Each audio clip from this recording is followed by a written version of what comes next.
The HendrickCars.com pace car will make its way to pit road. Caden Quapple and Spencer Davis bring us down for the start, and the Pro Late Model portion of the Soundview Throwback 276 is underway. And defending champion Quapple is going to throttle his way up to and past the current points leader in Spencer Davis to come around the lead lap one as a couple of cars are sliding wide off the corner.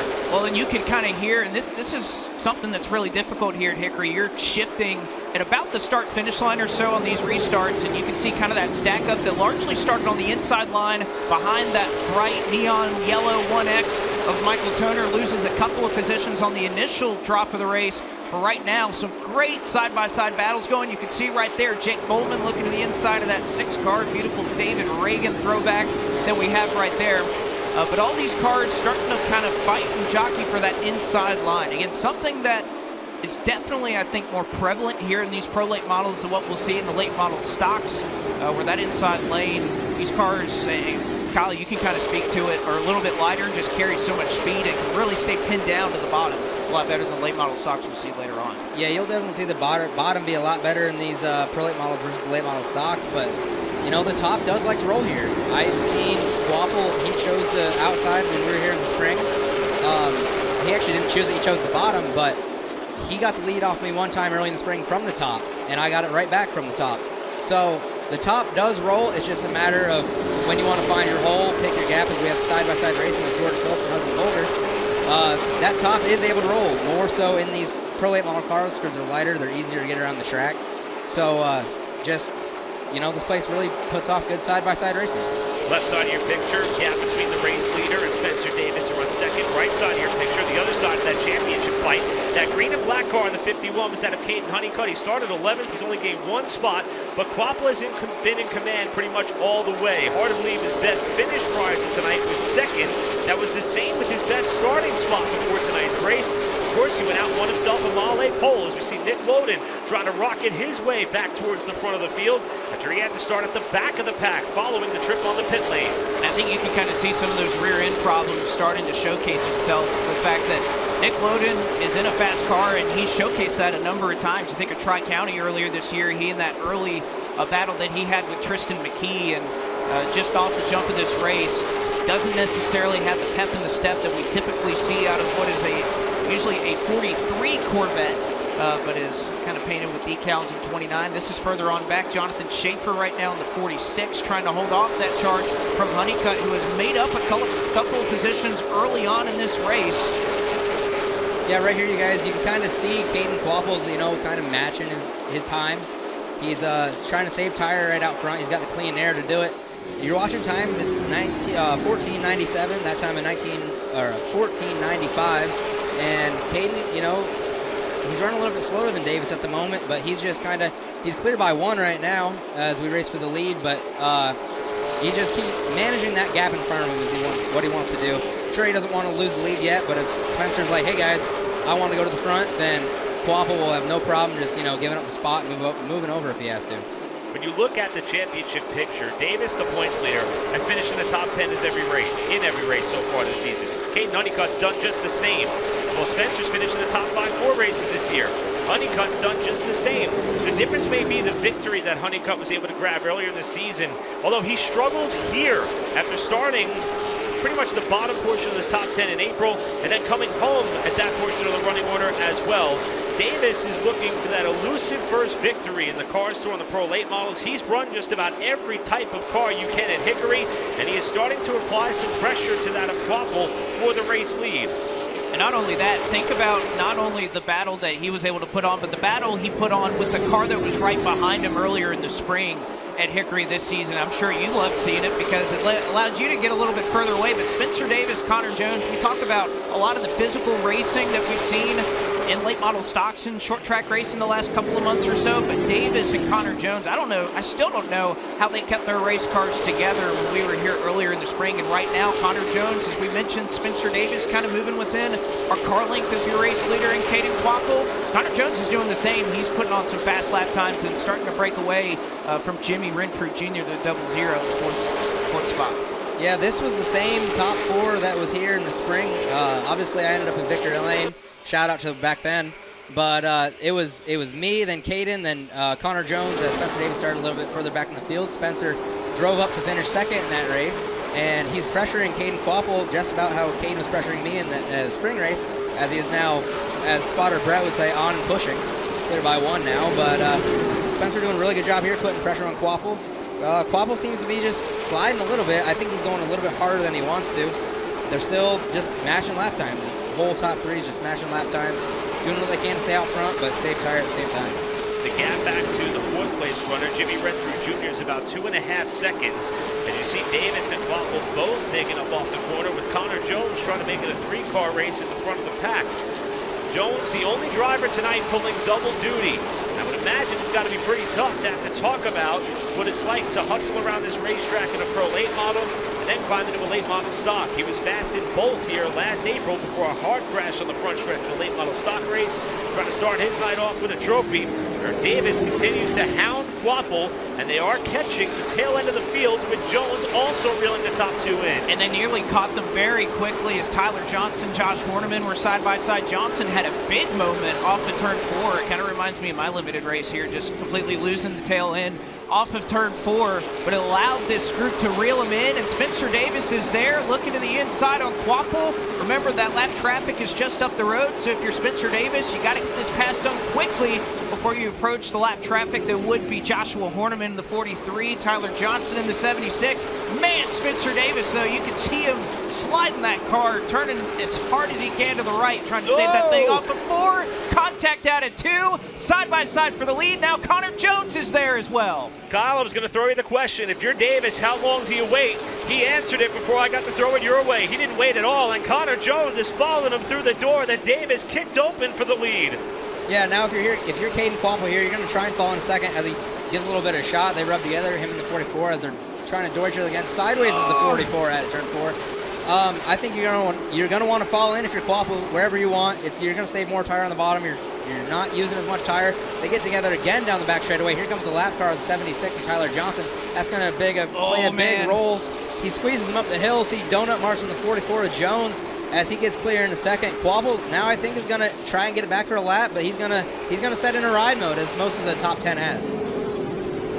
Johnson's going to fall a lap down. Next car in the sights of the leader is that of the number 43H of Joshua Horneman, after Jones is able to muscle his way through, while Davis tries to run it high. With 30 laps complete, 70 to go, and our first Shitty Coolers caution on the horizon should this race stay green, with the competition yellows in effect for tonight's race. And right now, Horneman's trying to be the last car off the lead lap, I should say the first car off the lead lap, to get that free pass, while Davis just tries to extend the margin.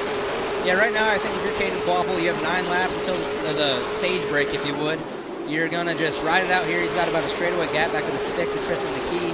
So you're just going to take your time. There's no need to push it right now. You know they're coming back to you in 8 laps. He's going to just slow down, save tire. And I think that's what most of the top 3 right here is going to do, is just, bide your time until that first competition yellow. Again, that would come in 8 laps. So not much further to go, and the next car up the road is about a straightaway up from Spencer Davis. That would be the 5 of Aiden King, who would be looking to stay on the lead lap. As you can see us zoom out, and you get a good look at that picture, exactly how far away they are from one another. Further on back, though, there's been a lot of good battling that's been happening in the middle portion of the field. It is all behind Tristan McKee and Jimmy Renfrew Jr. It's been a majority for the 6th spot. As you can see, that those places were swapped within the last couple of laps as Renfrew Jr. trying to make his way further forward. Tristan McKee right now catching a little bit of that lap traffic that we saw our race leaders go through. But Tristan McKee, Eric, somebody that, again, has been so impressive. And, talking to some of these other guys as they stepped out of the car after Caraway, they were just blown away by the speed that 6 car had. And Tristan did a great job managing that entire race and looking to pretty much do the same thing here if he can have a better second stint. And this is a new relationship for a driver who on record is the youngest Cars Tour Pro Late Model winner ever. Did it at Dillon last year, but teaming up with the Sexer Racing and Development Group for 2024 is that of Tristan, and he has been on a roll, and of course expectations come in quite high. George Phillips got a pole with his team last year, and of course William Sawalich had much success with this team on his way up to higher grounds in terms of his motorsports racing career and ladder. McKee hoping for the same. He's up to 4th right now. this has been where the action has been this time. It's right behind Michael Toner. We mentioned kind of his struggle on the initial start of the race, but they have all been lined up nose to tail. You can see Honeycutt is kind of stalled out at this point behind that 1X, but only has about a lap or so before that competition Shitty Coolers caution would come out. I think 35 of Caden Quabble wanted to get that second spot. As you see him kind of back off now, but he was on and pushing going into turn 3. I think Jones saved enough tire to back up to Quabble's nose. And as the yellow comes out here for your first Shitty Coolers caution, the comp yellow, I think You've been waiting your whole life to say that, haven't you? Do what? You've been waiting your whole life to say that, right? I was going to say the whole reason Kyle came up here was to say that. He was trying to time it perfectly, and he did a great job. I did great, I know. Into the Death Wish Coffee restart zone they come. 60 laps to go. Davis and Jones side by side for the lead in turn 1. And Davis has a half car length advantage with Jones trying to pedal it off turn 2. Connor Jones getting a good jump on the outside, getting ready to stay nice and tight to his door out of turn 4 here. Gets a good run down the front straightaway. This is kind of what I was saying, as the top lane really likes to roll here on these restarts. I think both these drivers are fighting really hard to get this track position. As we have a slow car down the back straightaway, the 46 of Jonathan Shaver, 3 wide into turn 3. They were able to keep it straight as the battle for the lead continues into turn number 1, and Davis has the edge just about clear of Jones, who has to concede the fight, and he almost jacks him up. He does jack him up on the backstretch. All right, like I said, them were fighting words right there, as Connor Jones is sideways at turn 4 with Caden Quabble on his inside for the second spot.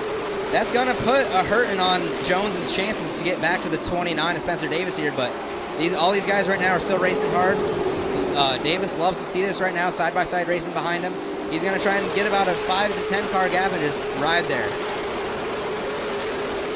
That's one of those instances, if you're Connor Jones, you kind of see red right at that point. You want to get back to the 29, and Davis, I think, kind of anticipating that move from Connor Jones. That wasn't necessarily a move where Connor was trying to get into the back of the 29. He was looking low, and Davis saw that, looked to kind of block the path there for Connor Jones down the back straightaway. You mentioned one car that got really tight out of turn 2. That was Jonathan Schaefer a number of laps ago. Has recollected it. Don't believe that he made any contact with the wall. And the right side of his car would indicate that as it passes us up here in the tower.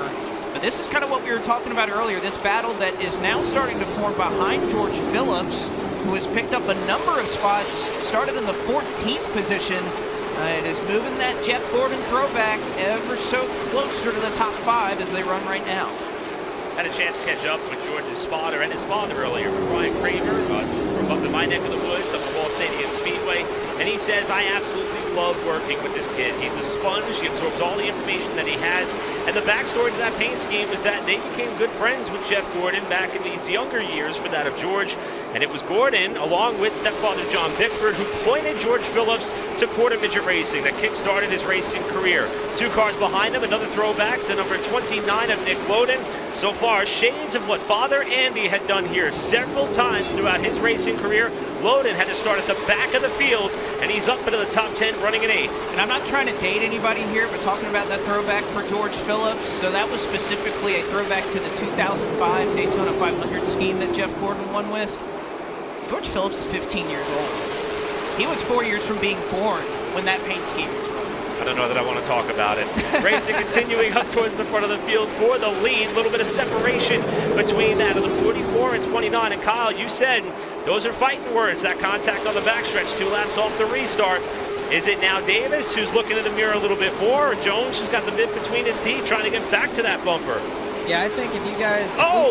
Trouble on the front straightaway. Joshua Horniman, Michael Toner, and the 5 of Aiden King has to come to a stop. Yeah, I don't see any significant damage out of any of those 3 cars sitting there. I didn't get a chance to look at what happened, but yeah, 3 cars around on the front straightaway. So far, just about every car has been able to drive away from the scene. Horniman's got to be able to get that car righted to continue on. Toner was one of the cars that pitted under the last caution, and a report from Jacqueline Drake updating us about Caden Honeycutt. They thought that maybe he had a fender rub. They looked at the right rear, didn't find much there, but they did make adjustments to that car. Toner, DeCare, Garner also were on the pit lane. So Toner, who gave up a top 5 running spot to come in to make adjustments to that race car, now back in a position where he got swept up in this most recent Shitty Coolers caution. So this caution is going to put us within that ruling of there will be no more competition yellows left in the race. The rule is you have a competition yellow every 40 consecutive green flag laps. This will put us inside 15 to go, which inside 15 to go, you will not have a shitty cooler's caution. It looks like Toner and a little bit of help. Horniman into the backside of the one car. They both spun. Aiden King pretty much had nowhere to go. And the HeadYourCars.com pace car heads to the pit lane into the Death Wish Coffee restart zone. They come. Round 2 of the fight between Spencer Davis and Connor Jones into turn 1. Connor Jones didn't get as good of the start as he pulls back to the outside door of the 29. They're still going to be side by side going in through turns 3 and 4 here. I expect a bit of a physical race between these two, like we've been talking about. Looks like he's going to be able to fall into second here if he wants it. He's got about a half car back to 35 as they'll stack up going into 3. That's tough if you are going to make that second lane work. As you see, Guapo's able to use that top lane to get a little bit of momentum to try to make a move at Connor Jones. It's not going to work this time, but if you are going to make that move work on the high side, you can see it right now with Tristan McKee to the top side of Jimmy Renfrew Jr. With the way these Pro Late models kind of cap out on their momentum as they hit the chip down the straightaway, you kind of have to hold that car tight to the inside. You can see right there, Tristan McKee not quite able to hold that 00 at bay. Isn't able to hold that spot on the top side. But I tell you what, Eric, Connor Jones is fast and hounding the back end of that number 29 car. And again, he gets another good drive off the second corner. Fight for the lead, left side of your frame. On the right side, you see TJ DeCare, Nick Loden in the 29. They're continuing to battle with that of Hudson Boulder, who had a great qualifying effort earlier on. This would be for about the 9th, 10th, and 11th spot, respectively, as Jones tries to size up Davis for the race lead. Yeah, Davis fighting a little bit loose race car off. I wonder if that's a whatever the word is, you know, I don't know what I'm saying anymore. I think he's tight center, loose off is what I'm trying to say. If you look on this shot, he's entering a little bit lower, and so if you enter higher, it gives the car turn into the corners. But sometimes if you're tight getting to the bottom, you're not able to get the car to the bottom if you're entering on the top. As you see him go through 1 and 2, they're going to come out side by side in turn 3. Jones gives him a shot, moves up the hill, and they are going to be side by side, never mind. See if Davis is going to try to administer some payback here in turns 1 and 2, but Jones is able to drive away with Kane and Quapple returning to make it a 3-car battle for the lead yet again. Another thing that's kind of interesting, and we've seen it throughout the weekend, and probably you can attest to this, there's a couple of cones right now that are on the inside of the apron in turns 3 and 4, Kyle, and I know you're a driver, you probably saw it a couple of times when you were out there. What are you trying to avoid, and what's kind of the purpose of having that out there? So there's a little bit of lip. If you look, they paved pit road here before the spring race. They paved pit road, and there's a little bit of a lip from where that pavement starts in the center of turns 3 and 4 from the old asphalt to the new asphalt. So they put the cones there, kind of just as a reminder, I guess. You don't want to really hit that bump. It can really upset your car. If you have an ill-handling race car, you will see some guys try and use that new asphalt for grit coming off the corner. But if you are Caden Quapple, he has a little bit of left front fender damage because he smacked one of the cones in practice. I know I almost did it myself, but Caden was the first driver that I saw actually do it. While we were watching a couple of battles throughout the pack, Tristan McKee had a bit of a save all turn 4. Here's Loden and DeCare tied together at the hip in the battle for 9th. Loden's going to take that spot away. And there is hard-nosed racing throughout the pack. You don't have to look any further forward. Here's Jonathan Schaefer, the 46, George Phillips, the 55. Yeah, I saw the 46 get in the back of the 55 a little bit there. Maybe give him a little bit of help to the corner. Not what you always want is the 55 kind of drives it in there trying to return the favor.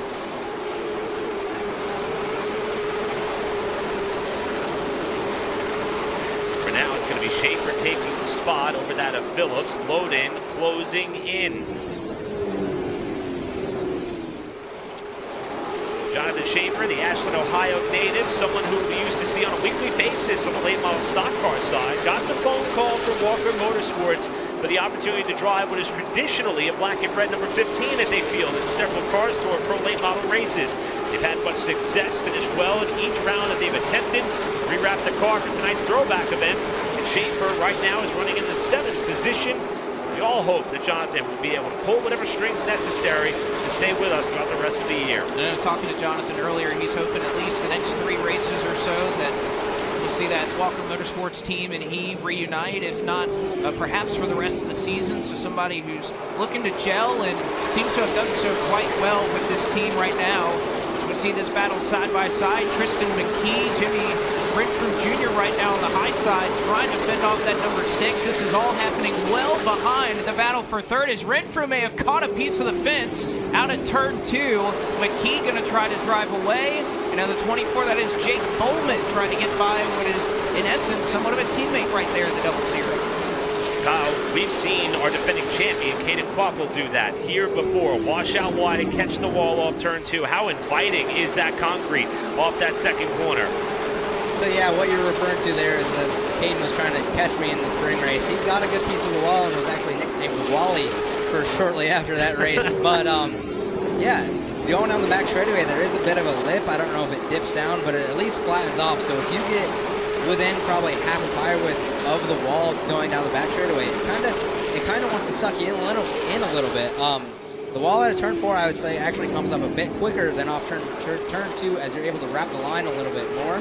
Got a nice side-by-side battle going on with the 46, Jonathan Chamber, and the 24, Jake Bowman. He's going to try and stay in line here, bide his time. I would like to say, however, the 44 of Connor Jones, he has built up a sizable lead over the 29 of Spencer Davis. Looking at lap times here, he backs off this lap, but he has consistently been a half a tenth to a tenth faster every lap than the 29 Spencer Davis. I don't know if the 29 is trying to save a little bit if we do have a late race shitty coolers caution. There's no more guaranteed shitty coolers cautions, so I don't really, if I'm the 29, I don't really want to let him get too far out. Right now, Connor Jones is about to catch the tail end of the field, including one of the cars that was involved in our most recent shitty coolers caution. First vehicle he's trying to go up to and pass is that of Tyler Johnson. We flash back to a battle between a couple of throwback cars. Nick Loden, the 29 in the yellow car, and the throwback to Jeff Gordon's DuPont Flame number 55 is that of George Phillips, who's going to lose the spot to Loden as they come down the main straightaway. And it's been a tough couple of laps for Phillips. Just a few laps ago when we saw him, that 55 was side by side with Schaefer. He loses the spot to Bowman, now to Loden. TJ DeCare also going to try and pounce and make some ground up, which DeCare, again, we talked about these Pro Late models and how close this battle for the championship is. DeCare right now sitting in the 4th position, 18 points back, but losing some ground with what's going on here, as that was kind of close quarters, or closer than you would want if you're the race leader in Connor Jones. But also Davis kind of catches Toner in a bad position that will slow him down as well. Although Connor Jones starting to look a little free off of turn 4, so I don't know, 20 laps to go. We talked about Jones kind of walking away. Seems like that gap's starting to shrink a little bit back to where Spencer Davis is reeling him in. Yeah, I think Spencer Davis got through the lap cars a touch better than the 44 Connor Jones. Now, I've really noticed the 29 car getting a little bit of that fury loose off.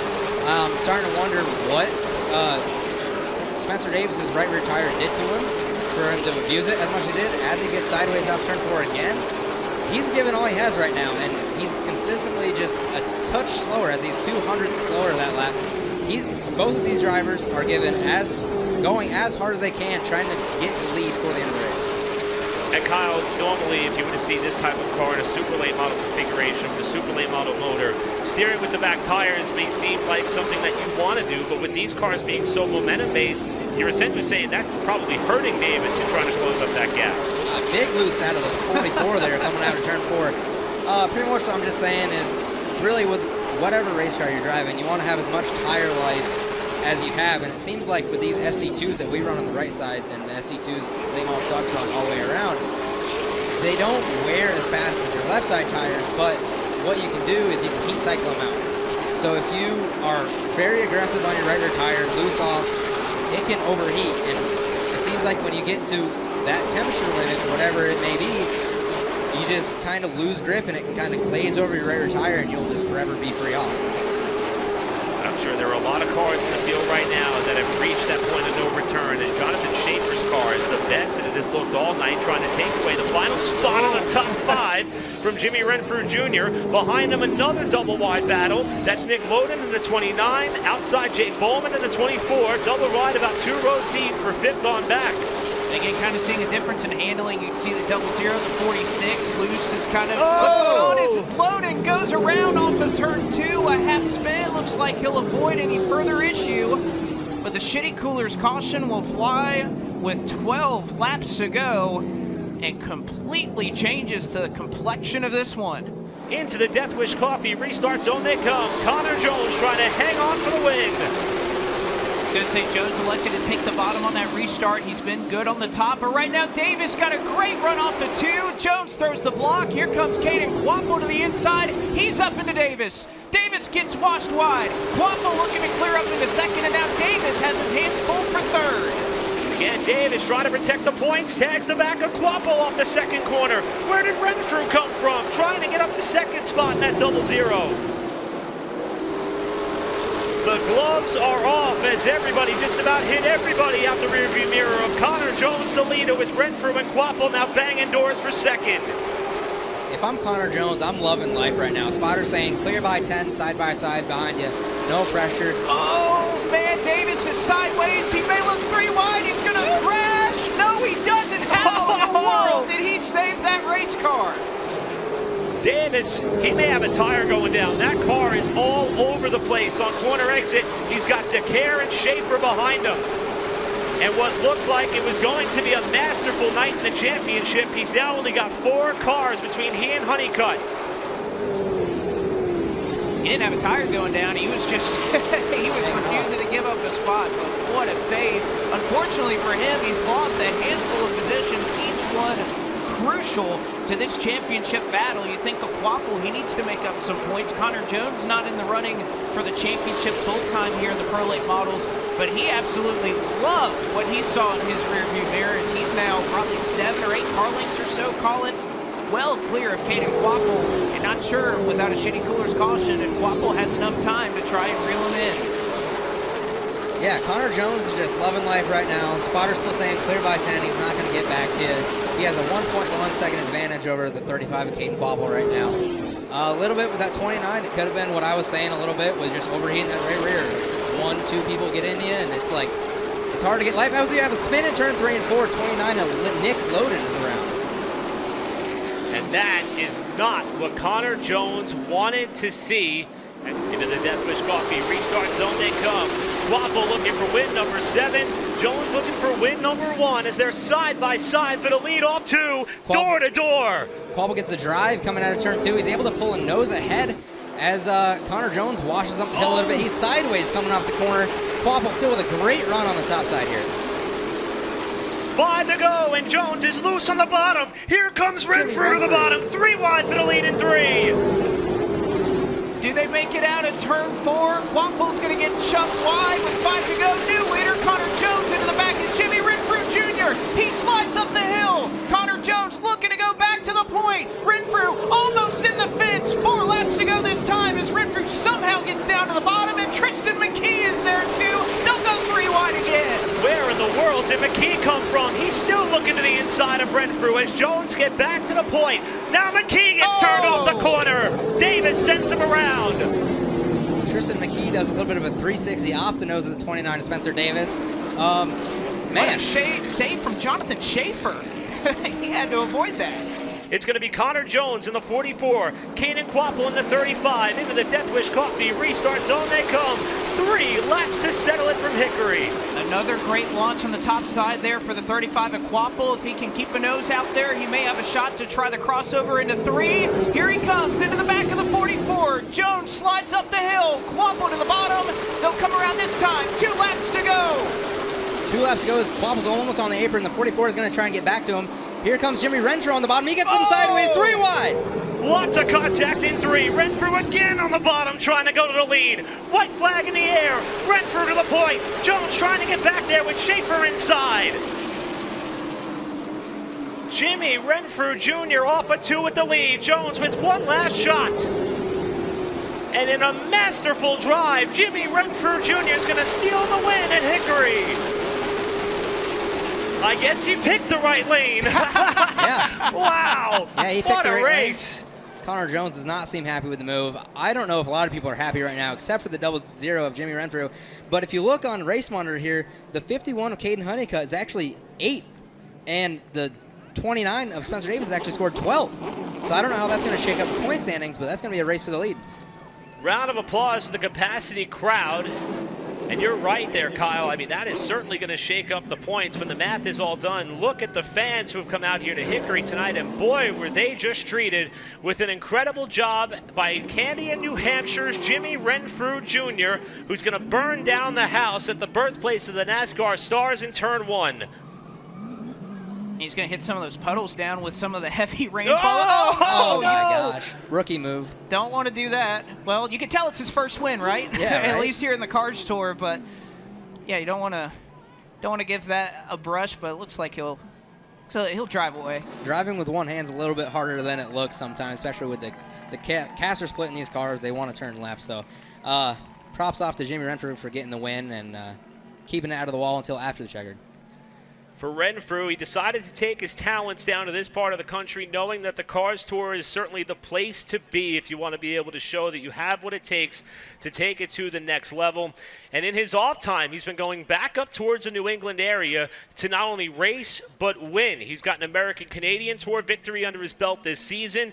He also was able to grab himself a street stock victory at Claremont Motorsports Park to start the month of July after the race at Caraway.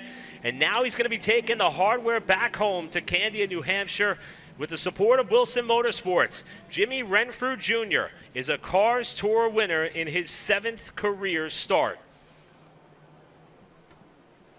I mean, that's how you do it. You never give up. You never know what can happen. You put yourself in position at the right time, and sometimes the cards just fall in your lap. And Renfrew, he's had speed. It's no just sheer luck. But sometimes when you may not quite have the car, the track position, you just give yourself an opportunity, you make the right moves, and even you too can end up in Cookout Victory Lane. Fortunately for Renfrew, this is a track he knows quite well. He's raced here 9 times before across all different disciplines of motorsports.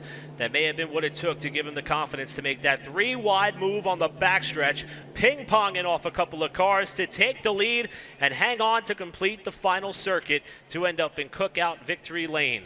Connor Jones ends up second. Jonathan Schaefer, your top 3. We will hear from those two in just a moment. But the spotlight is shining brightly on Jimmy Renfrew Jr. as he is about to celebrate in front of this massive crowd here at Hickory with congratulations galore from fellow members of his competition.